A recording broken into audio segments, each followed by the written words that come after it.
नमस्कार, मैं शालिनी स्वागत करती हूँ आपका फिल्मी फिल्टर्स में। आशा करती हूँ आप सभी स्वस्थ हैं और सुरक्षित भी। आज हम बात करने वाले हैं उस केस के बारे में जिसके नतीजे का पूरे देश को इंतजार है। जी हाँ, मैं बात कर रही हूँ सुशांत सिंह राजपूत के केस की। हाल ही में रिया चक्रवर्ती के एक स्टेटमेंट ने सबको चौंका कर रख दिया है। रिया चक्रवर्ती ने एनसीबी से ये कहा कि सुशांत सिंह राजपूत मुझसे संपर्क में आने से पहले ही ड्रग्स लिया करते थे और उनको ड्रग्स उनकी बहन यानी कि प्रियंका और उनके जीजा खुद ला कर देते थे। रिया चक्रवर्ती ने अपनी चार्जशीट में अपने हाथों से ये भी लिखा है कि उनके ड्रग्स लेने के बारे में उनके परिवार वालों को भी खबर थी। मैं आपको बता दूं कि फिलहाल रिया चक्रवर्ती ड्रग्स मामले में जमानत पर हैं। अब रिया चक्रवर्ती का एनसीबी के कबूलनामे को लेकर सुशांत के पिता के वकील यानी कि विकास सिंह का ये कहना है कि ये सारी बातें बेबुनियादी हैं और रिया चक्रवर्ती सुशांत सिंह राजपूत के परिवार वालों के बारे में जो कुछ भी कह रही हैं वो सरासर गलत है।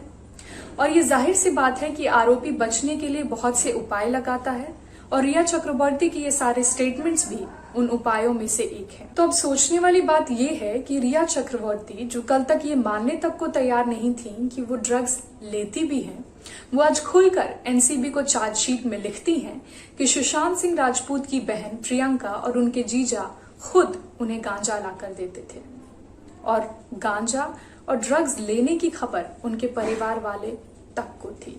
रिया चक्रवर्ती ने अपने चार्जशीट में ये भी साफ साफ लिखा है कि उनकी बहनें उन्हें भारी भारी ड्रग्स दिया करती थी दवा के नाम पर, और जब वो दवाएं अपनी भाई यानी कि सौविक को दिखा करके उन्होंने पूछी कि ये दवाएं किसकी हैं, तो उन्होंने उन्हें बताया कि ये ड्रग्स हैं जो कि सेहत के लिए बेहद खतरनाक है। तो रिया चक्रवर्ती ने अपनी चार्जशीट में आगे ये भी लिखा है कि मैंने सुशांत सिंह राजपूत को ये कहा कि तुम हॉस्पिटल चलो, एक बार दिखवा लो कि ये दवाएं तुम्हारे लिए सही हैं या नहीं, तो उन्होंने सीधा मना कर दिया। रिया चक्रवर्ती के इन स्टेटमेंट्स को सुनकर सुशांत सिंह राजपूत के दोस्त अंकित आचार्य ने ये कहा कि ये सारे स्टेटमेंट्स बिल्कुल गलत हैं। जो मर चुका है उसे बदनाम करने पर रिया चक्रवर्ती तुली हुई है। मुझे नहीं पता रिया चक्रवर्ती ऐसा क्यों कर रही हैं, पर मुझे ये जरूर पता है कि ये सारे स्टेटमेंट्स जो एनसीबी को रिया चक्रवर्ती ने दिए हैं वो बिल्कुल गलत हैं। एनसीबी ने हाल ही में सिद्धार्थ पिठानी, जो कि सुशांत सिंह राजपूत के दोस्त भी रह चुके हैं और रूममेट भी, उन्हें गिरफ्तार किया है और अभी भी वो जुडिशियल कस्टडी में ही है। रिया चक्रवर्ती जो इस केस की अहम कड़ी है वो फिलहाल जमानत पर है। अब देखना ये है कि एनसीबी रिया चक्रवर्ती के इन स्टेटमेंट्स को किस तरह से लेती है और इस पर आगे क्या कार्यवाही होती है। हालांकि रिया चक्रवर्ती को एनसीबी के दिए इन स्टेटमेंट्स पर सुशांत सिंह राजपूत के परिवार वालों ने कोई रिस्पॉन्स नहीं दिया है, लेकिन सुशांत सिंह राजपूत के पिता के वकील यानी कि विकास सिंह ने साफ साफ ये कह दिया है कि ये सारे स्टेटमेंट्स गलत हैं।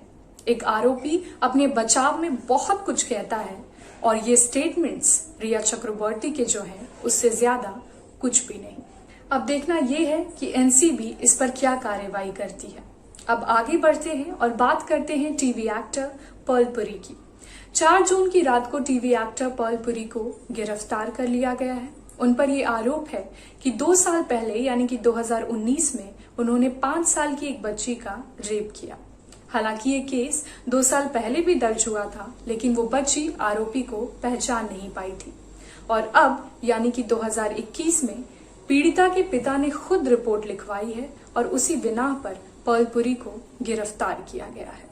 पर्ल पुरी की गिरफ्तारी के बाद उसके परिवार वाले, उसके फैंस तो सपोर्ट में आए हैं, पर भारी मात्रा में उसके को स्टार्स भी उनके लिए पोस्ट डाल रहे हैं।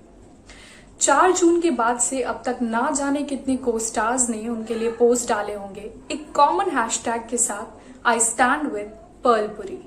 Ali Goni, Jasmin Bhasin, Harsh Limbachiyaa, Bharti the laughter queen, Anita Hassanandani और उनके पति रोहित ने भी इनफैक्ट पर्ल पुरी के लिए पोस्ट लिखकर डाला है और उन सब ने एक कॉमन हैशटैग यूज किया है, आई स्टैंड विद पर्ल पुरी।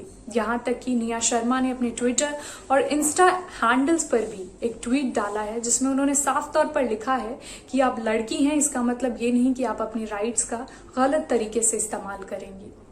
साथ ही एकता कपूर ने एक लंबा चौड़ा पोस्ट डाला है जिसमें उन्होंने लिखा है कि मैं जानती हूं कि लड़की की माँ कौन है और लड़की की माँ को मैंने उसी रात कॉल किया और उन्होंने साफ साफ ये कहा है कि जो भी एलिगेशंस पर्लपुरी पर लगाए गए हैं वो सरासर गलत है, क्योंकि जिस रोज ऐसा कुछ भी मेरी बेटी के साथ हुआ था मैं उसके साथ थी और मुझे पता है क्या कुछ हुआ था। ये सारी कॉल रिकॉर्डिंग्स एकता कपूर ने पुलिस को भी दिखाई है और उन्होंने अपने पोस्ट में ये लिखा है कि मैंने एडमिनिस्ट्रेशन को भी सारी चीजें दी हैं, अब देखना ये है कि आगे क्या होता है। साथ ही मशहूर डायरेक्टर दिव्या कोसला कुमार ने भी उनके लिए एक लंबा चौड़ा पोस्ट डाला जिसमें उन्होंने लिखा कि हमेशा वो नहीं होता जो दिखता है, तो स्टॉप ब्लेमिंग समवन। साथ ही एंटरटेनमेंट की क्वीन कहलाने वाली राखी सावंत ने भी मीडिया में आकर पब्लिक डोमेन में बहुत सारी बातें कही जिसमें उन्होंने कहा कि मैं हमेशा पर्लपुरी के साथ स्टैंड करती हूं और उन्होंने ऐसा कुछ किया होगा मैं ये भरोसा ही नहीं कर सकती, क्योंकि मैं ही नहीं उनको सारे स्टार्स बहुत अच्छी तरीके से जानते हैं। सारे को स्टार्स, डायरेक्टर्स, प्रोड्यूसर्स का यही कहना है कि पूरी इंडस्ट्री में अगर कोई सबसे शांत, सबसे सभ्य कोई है तो वो पर्लपुरी ही है और ये जो एलिगेशंस उन पर लगाए गए हैं वो बिल्कुल गलत हैं और हम में से कोई भी ये मानने को तैयार नहीं है और ना होगा। वी स्टैंड फॉर पर्लपुरी and we are waiting for the justice. तो अब बात करते हैं फेयर एंड ग्लो वाली गर्ल यानी कि यामी गौतम की। उन्होंने दरअसल कर ली है अपनी शादी और उनकी तस्वीरें फेसबुक, इंस्टाग्राम और ट्विटर पर धड़ाधड़ वायरल हो रही हैं। उनके को स्टार्स ने उन्हें बधाइयां दी और हमारी आपकी तरह यानी कि फैंस की तरह उनके को स्टार्स भी बिल्कुल चौंक गए जब उन्होंने उनकी तस्वीरें उनके वॉल्स पर देखी। तो अब बात करते हैं बॉलीवुड और हिंदी सिनेमा के दिग्गज अभिनेता दिलीप कुमार की, जिनकी 6 जून को अचानक ही तबीयत खराब हो गई थी और उन्हें हिंदुजा हॉस्पिटल में भर्ती करना पड़ा। राजनेता शरद पवार जी भी उनसे मिलने अस्पताल पहुंचे और उन्होंने उनका हालचाल भी जाना। आज के लिए इतना ही।